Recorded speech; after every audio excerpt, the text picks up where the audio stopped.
একদিনের সফরে যশোরে পৌঁছালেন প্রধানমন্ত্রী তারেক রহমান। সোমবার ২৭ এপ্রিল সকাল ১০টার দিকে তাকে বহনকারী বিমান যশোর বিমানবন্দরে অবতরণ করে।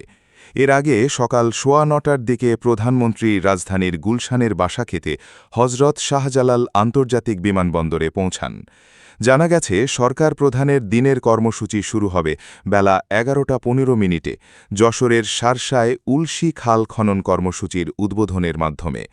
এরপর বেলা ১১:৩০টায় খাল সংলগ্ন স্থানে আয়োজিত সুধী সমাবেশে বক্তব্য দেবেন তিনি। বিকেল ৩টায় প্রধানমন্ত্রী যশোর মেডিকেল কলেজ হাসপাতালের ভিত্তিপ্রস্তর স্থাপন করবেন। এরপর তিনি যশোর ইনস্টিটিউট পাবলিক লাইব্রেরি পরিদর্শন করবেন। বিকেল ৩:৩০টায় যশোর কেন্দ্রীয় ঈদগাহ মাঠে আয়োজিত জনসভায় বক্তব্য দেবার কথা রয়েছে তার। এ সময় প্রধানমন্ত্রী বলেন, রান্নার কষ্ট লাঘবে নারীদের এলপিজি কার্ড সেবা দেওয়া হবে। এছাড়াও ডিগ্রি পর্যন্ত মেয়েদের বিনামূল্যে শিক্ষা ব্যবস্থা নিশ্চিত করার পরিকল্পনার কথা জানান তিনি। আগামী ৫ বছরের মধ্যে নারীদের হাতে ফ্যামিলি কার্ড পৌঁছে দেবার কথাও বলেন প্রধানমন্ত্রী। তিনি আরও বলেন, বিএনপির রাজনীতি হচ্ছে মানুষকে ভালো রাখার রাজনীতি। তারেক রহমান বলেন, ছাত্র জনতার আন্দোলনে স্বৈরাচার পালিয়েছে, এখন দেশ গঠনের পালা। আগামী ২ থেকে ৪ মাসের মধ্যে বন্ধ থাকা অনেক কলকারখানা চালু করা হবে বলেও জানান তিনি।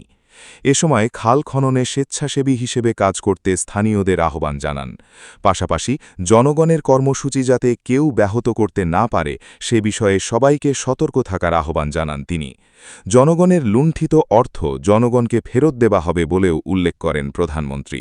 তিনি বলেন, জনগণের ভাগ্য নিয়ে কেউ ছিনিমিনি খেললে জনগণই তার জবাব দেবে।